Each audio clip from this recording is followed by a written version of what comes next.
We didn't actually look at the value against particular categories. We looked at the total spend levels, and so when we looked at home scan data, and we looked at a couple different segments of people. The one segment was multi-channel, were multi-channel shoppers, and so these are people that visited the website and shopped in the store.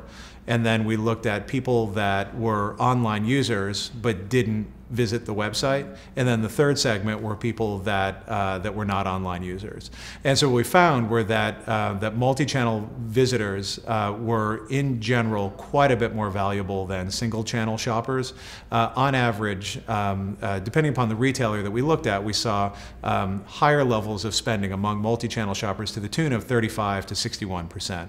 Now the trick though is that we don't necessarily know that a solid multi-channel experience contributes to higher levels of spending. There are two different possibilities. One is that is the case, that a solid web experience does indeed compel people to buy when they wouldn't otherwise have bought.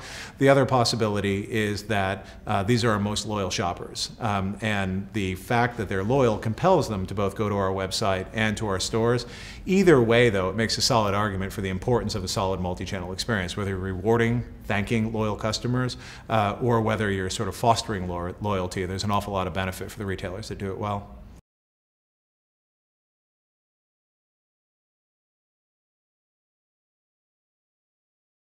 Probably the most important recommendation is that they're never going to be able to do it perfectly. While it may be one person, it's nearly impossible to comprehensively track consumer behavior across different channels.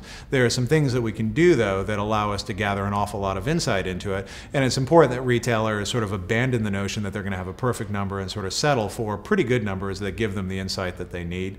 There are a few different ways that we've worked with clients in the past to help them understand sort of the multi-channel impact and what they need to do well, what they're not doing so well.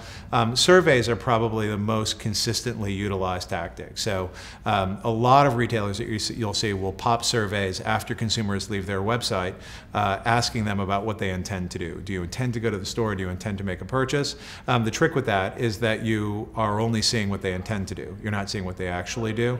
Others will execute surveys a little bit after consumers make the visit the website. So say a week after, and they'll ask whether they actually visited the store, whether they actually made a purchase. And so the advantage there is that you're not asking about intent. The disadvantage, of course, is that it's recall based and you can't get quite as specific about the behaviors that they engaged in because it's a week after and because you're limited to a survey.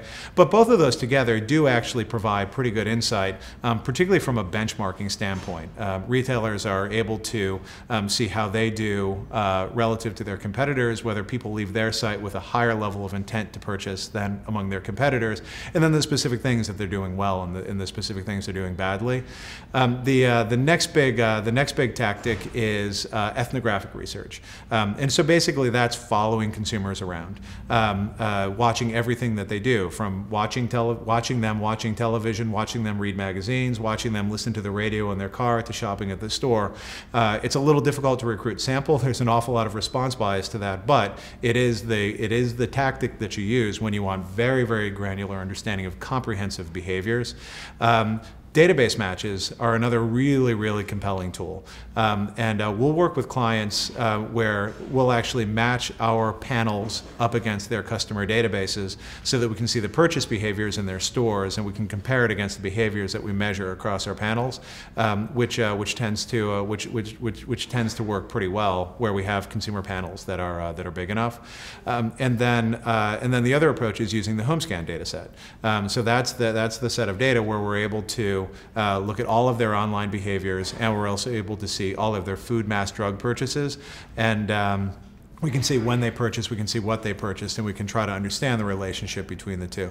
So all of these tend to work pretty well. They provide a lot of insight. But again, I just want to underscore that there's no silver bullet. There's no perfect way of understanding the incremental effect that the internet may have on offline purchasing. But there are a lot of ways to get at it pretty well.